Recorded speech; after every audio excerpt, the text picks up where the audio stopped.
Hozir biz hayit namozini o'qishni o'rganamiz. Hayit namozi boshqa namozlarga o'xshash. Shuning uchun hayit namozi uchunmi tahorat shart, shundaqla qiblaga qarash shart, shundaqla uning vaqti va vaqtida o'qish shart. Shundaqla kiyimimiz maynat, najosat narsalardan pokiz bo'lishi shart. Xo'sh, unda bo'lsa, hayit namozining vaqti qachon? Hayit namozining vaqti hayit kunisi kun chiqib, kun bir neyzi miqdori ko'tarilgandan boshlab kun egilgan qadar davomlashadi. Ya'ni kun chiqib taxminan yarim soat 40 minutdan keyin boshlanadi va kun egilgan qadar davomlashadi. Hayit namozining boshqa namozlarga o'xshamaydigan shartlardan birisi hayit namozida jamoat shart. Yolg'iz o'qig'ili bo'lmaydi. Agar jamoatga ulgurmasak, qazosini qilmasaqmi bo'ladi. Chunki hayit namozining hukmi farz kifoya. Ya'ni bir bo'lak kishilar ado qilgan bo'lsa, boshqalarning gunohi saqit bo'ladi. Shuning uchun hayit namozini cho'qim jamoat bilan o'qiymiz. Undaqda hayit namozini qanday o'qiymiz? Hayit namozi o'qish usuli boshqa namozlarga o'xshaydi, lekin ozroq ortiq qismi bor. U bo'lsa-mu takbirdan keyin, ya'ni boshlash takbirasidan keyin birinchi rakatda 3 takbir bor. Ikkinchi rakatda qiroatdan keyin rukuga berishdan ilgari 3 takbir bor. Men sizlarga tuanda amaliy o'qib ko'rsataman. Allohu akbar.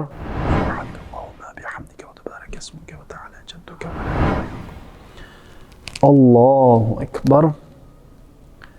Allahu akbar. Allahu akbar. Alhamdulillahi rabbil alamin. Ar-Rahmanir Rahim. Maliki yawmiddin. Iyyaka na'budu wa iyyaka nasta'in. Ihdinas siratal mustaqim. Siratal ladzina an'amta 'alayhim ghayril maghdubi 'alayhim waladdallin. قل هو الله أحد الله الصمد لم يلد ولم يولد ولم يكن له كفوا أحد الله أكبر.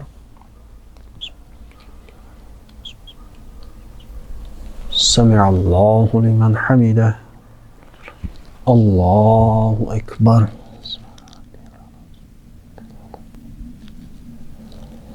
الله أكبر. الله أكبر.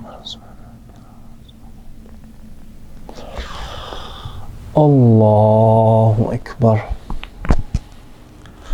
الحمد لله رب العالمين الرحمن الرحيم مالك يوم الدين إياك نعبد وإياك نستعين اهدنا الصراط المستقيم صراط الذين أنعمت عليهم غير المغضوب عليهم ولا الضالين.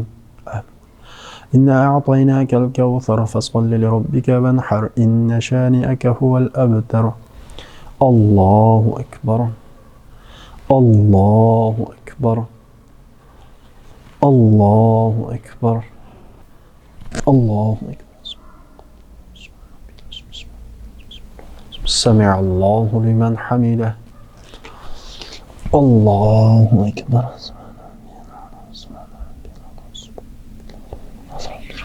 الله أكبر. الله أكبر.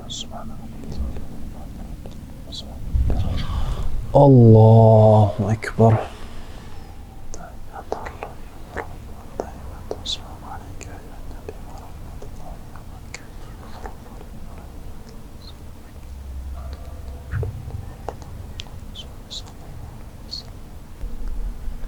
السلام عليكم ورحمة الله. السلام عليكم ورحمة الله. Mana bu hayit namozining o'qilish shakli. Ro'za hayit namozi o'xshash, Qurban hayit namozi o'xshash. Ikki hayit namozi mana bu shaklda o'qiladi.